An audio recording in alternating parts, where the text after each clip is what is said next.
आत्मसमर्पण। गुरु महाराज के पास एक नाम होता है, शब्द। जैसे आग के अंदर में वो हीटिंग होती, गर्मी होती है, जो बड़ी से बड़ी चीज को जलाकर भस्म कर देती है। ऐसे गुरु महाराज के दिए हुए शब्द में जब श्वासों से उसको फूंका जाता है तो इतनी बड़ी ताकत पैदा होती है, सारे पापों को जलाकर और सारे संकटों को जलाकर जीव को पवित्र करके परमात्मा तक पहुंचा देता है। इसको गांठम बांध लो। इसी प्रकार हमने शब्द को अंदर में ले जाकर रोज अपने ध्यान भजन स्मरण द्वारा उसमें फूंक लगानी है। जैसे गीली आग को ज्यादा फूंकने से उसमें प्रचंडता पैदा हो जाती है, पावर आ जाता है। ऐसे ही शब्द में रोज श्वासों की जब फूंक लगाओगे, ध्यान भजन स्मरण करोगे तो इतनी बड़ी शक्ति पैदा हो जाएगी, पाप पल भर में जल करके भस्म हो जाएंगे। जय श्री सद्गुरुदेव, जय जय श्री सद्गुरुदेव। अगर इतना नहीं कर सकते, इतनी भी ताकत अगर नहीं है, तो फिर हमें गुरु महाराज के चरणों तक जाना पड़ेगा कि गुरु महाराज के चरणों में सारे संसार के पापों को जलाने का साधन है। जैसे समुद्र, संसार में कितना जल बह रहा है, कितनी नदियां बह रही हैं, लेकिन सारे संसार की नदियों का जाल जाकर समुद्र में चला जाता है और आज तक कोई पता नहीं लगा पाया वो जल कहां चला गया। ऐसे गुरु महाराज के चरण होते हैं। सारे संसार के पाप गुनाह अगर गुरु जी के चरणों में चले जाएं तो अपने आप जल के भस्म हो जाएंगे। अब हमको कोई चीज की जरूरत। प्रेम से बोलो श्री सद्गुरुदेव भगवान की जय। अब आपको दो रास्ते बताए गए, या तो हम गुरु महाराज चरणों में चले जाएं या गुरु महाराज के शब्द को मिल गया उसमें फूंक लगाएं। कौन से काम करने की तुम्हें क्षमता, कोई कर लेना। दो सूत्र हैं, कोई काम कर लेना।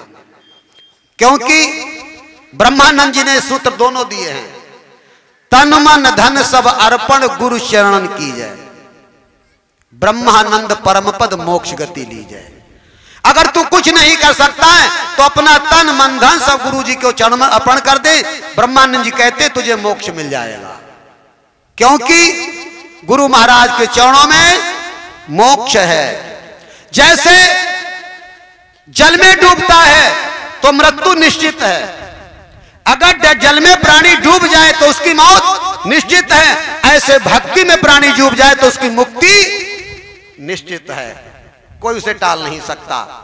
तो हम आप यहां पे सदगुरु वाणी में सुन रहे हैं, एक एक श्वास कीमती है और एक श्वास अगर गुरु महाराज के चरणों में लग जाए तो उद्धार हो जाए। और संकट पाप दुख नाशक के सत्संग है। हम तो यही चाहते हैं सबके दुख दूर हो जाए, सब सर्व सुखी हो जाए। अब तो सत्संग ही बिगड़ गया, संत महिमा को दबा दिया है। कली का मुंह फैलाए बैठे हुए जीवों को काल के मुंह में फंसाने वाले, उन्होंने दूसरा ज्ञान, अब सत्संग रहा ही कहां। संत महिमा, आत्मज्ञान, आत्मा परमात्मा के मिलन की बात ही कहां रह गई है। यह भी तुमको तक पता नहीं सत्संग क्या है क्या नहीं है। बस अब तो सत्संग कैसा हो गया, जीव को फंसाने का ज्ञान सत्संग है, और जबकि जीव को छुड़ाने का ज्ञान सत्संग या फंसाने का ज्ञान। जैसे शिकारी जीव को फंसाता है, शिकार को फंसाता है, ऐसे ही आज के धर्म के ठेकेदार काल माया के जाल में फंसकर जीव को फंसाने में लग गए।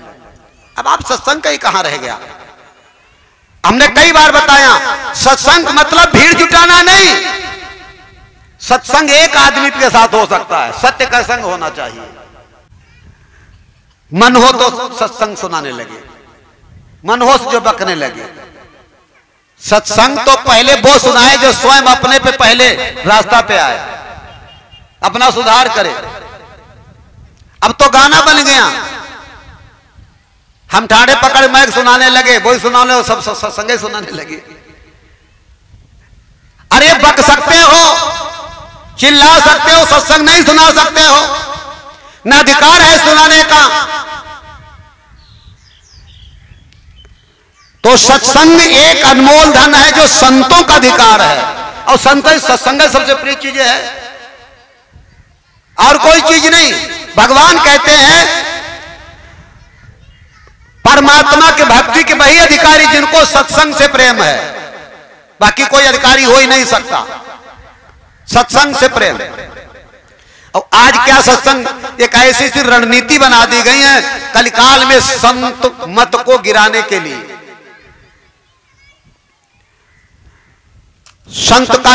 संतों का खेल ही समाप्त कर दिया कलयुग ने, संतों की महिमा को समाप्त कर दिया। वाणी के बोलने का नाम सत्संग हो गया।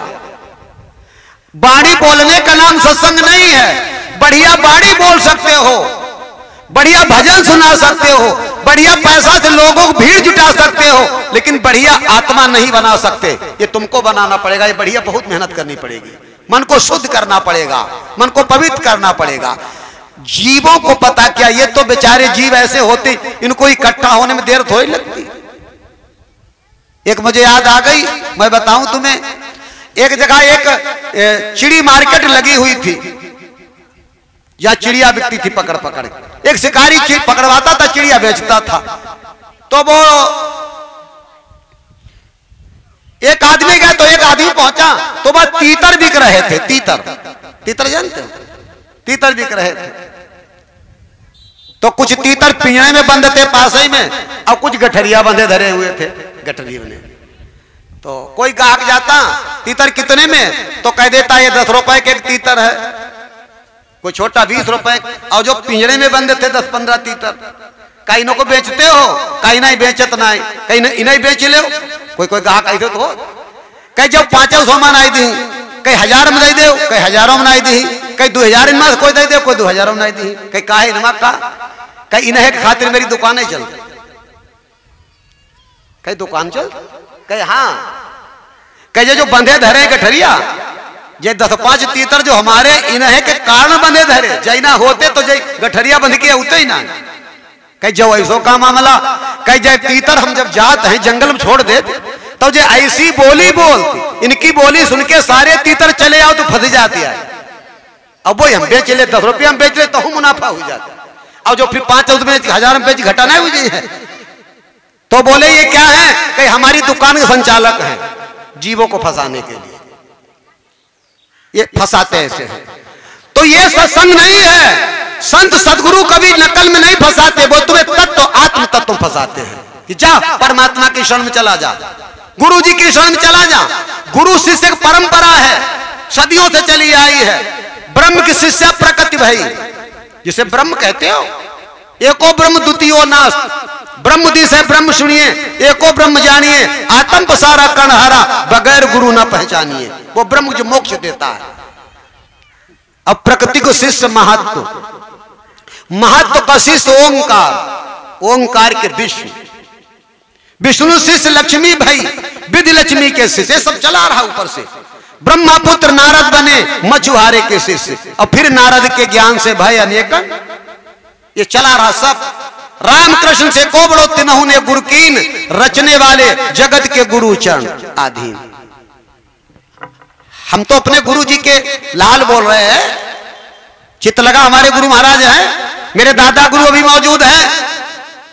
अभी गुरु माता हमारे आश्रम 12 दिन रह के गई, 25 साल के बाद मौका दिया माता जी ने आने सेवा की। तो ये गुरु परंपरा शिष्य परंपरा है। कृष्ण भगवान अगर संदीपन के यहाँ गए होते, गुरु माता अगर चना देकर जंगल भेजती, तो गुरु परंपरा का नाम चलता नहीं चलता। गुरु परंपरा परंपरा है। और गुरु के द्वारा रामायण कहती है, गुरु बिन भवनिधि तरह न कोई, जो बिरंच संकर सम होई। कोई नहीं तर सकता। या तो रामायण की चौपाई झूठी हो जाएगी, और अगर कोई कहता मेरा कोई गुरु नहीं, हम किसी के चेला नहीं, न वो तरेगा और मुझसे जुड़ा हुआ कोई तरेगा, नहीं तो रामायण की चौपाई झूठी हो जाएगी।